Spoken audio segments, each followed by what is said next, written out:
આજ રાજકોટ શહેરના Aji dam police સ્ટેશનમાં છેલ્લા 3 દિવસમાં 2 ચીટિંગના બનાવ બન્યા હતા. એ ચીટિંગના બનાવોમાં હકીકત એવી હતી કે એક ગેંગ ઇકો ગાડીમાં સવાર થઈને આવતી હતી અને જે ગ્રામ્ય વિસ્તારમાં વાડી વિસ્તારમાં રહેતા વયોવૃદ્ધ ખેડૂતો હોય છે એમને ઇનામી કૂપન સ્ક્રેચ કરાવતી હતી અને એને સ્ક્રેચ કરાવવાના બદલામાં ઇનામની ચીજ વસ્તુઓ ખરીદ કરવા માટે એને ધાકધમકી આપતી હતી, એની પાસેથી રોકડ રૂપિયા પડાવતી હતી. તો આ ગેંગને પકડવા માટે માનનીય સીપી સર બ્રજેશકુમાર જાસર અને એડિશનલ સીપી સર ચૈતન્ય મંડલિક સર દ્વારા ક્રાઇમ બ્રાન્ચને સૂચના આપવામાં આવેલ હતી. આ સૂચનાની અનુપાલનાના ભાગરૂપે એસીપી શ્રી ભરત બસિયા સાહેબ, પીઆઈ શ્રી ગોંડલિયા સાહેબ, ડામોર સાહેબ અને જાદવ સાહેબ દ્વારા અલગ અલગ ટીમો બનાવી એની શોધખોળ ચાલુ કરેલ હતી. કુલ 5 આરોપીઓ રાજકોટ શહેર ક્રાઇમ બ્રાન્ચ દ્વારા આ ગેંગના પકડી પાડવામાં આવેલ છે, જેમાં આરોપીઓ રમેશભાઈ ચાવડિયા, રૂપાભાઈ ચાવડિયા, હિતેશ ચાવડિયા, હિન્દુભાઈ વરુ અને ગોવિંદભાઈ ચાવડિયા. એ 5 આરોપીઓને અત્યારે મુદ્દામાલ સાથે પકડી લીધેલ છે અને આગળની કાર્યવાહી માટે લોકલ પોલીસ સ્ટેશનને હેન્ડઓવર કરેલ છે.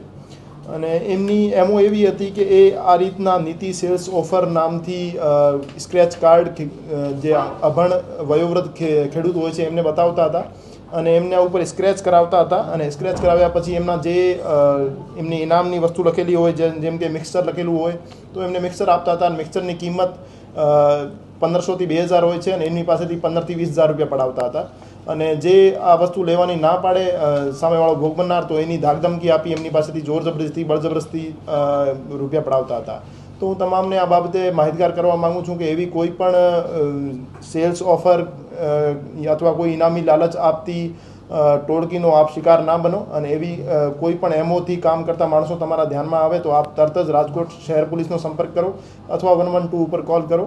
અને કોઈ પણ એવી ઇનામી સ્ક્રેચ કરતી કોઈ કંપની અથવા એના નામે તમને કૂપન સ્ક્રેચ કરાવે તો આપ એમની લોભામણી જે લાલચભરી યોજનાઓ છે એમાં આપ ઇન્વોલ્વ ના થાવ અને આપ તરત જ પોલીસનો સંપર્ક કરીને આપ એનાથી છૂટકો પામી શકો છો. એના વિરુદ્ધ 2 ગુના છેલ્લા 3 દિવસમાં રાજકોટ શહેરના જ આજી ડેમ પોલીસ સ્ટેશનમાં દાખલ થયેલા છે. આ સિવાય પણ એક પણ કોઈ ગુનો દાખલ થયેલો નથી, અરજી થયેલી છે. એને કબૂલાત આપી છે કે લાંબા સમય પહેલાં જે વાડી વિસ્તારમાં રહેતા ખેડૂતો હોય છે, અભણ માણસો હોય છે, એને એ રીતે લાલચમાં લઈ અને એમને સ્ક્રેચ કરાવતી હતી અને સ્ક્રેચ કરાવ્યા પછી એને વસ્તુ જોઈતી હોય કે ના જોઈતી હોય દબાણ કરીને એમની પાસેથી પૈસા પડાવતા હતા. હજુ સુધી એને 3 થી 4 કબૂલાત આપી છે, પણ એના ભોગ બનનાર અમને મળી આવેથી એના વિરુદ્ધ બીજા ગુના અમે દાખલ કરીશું.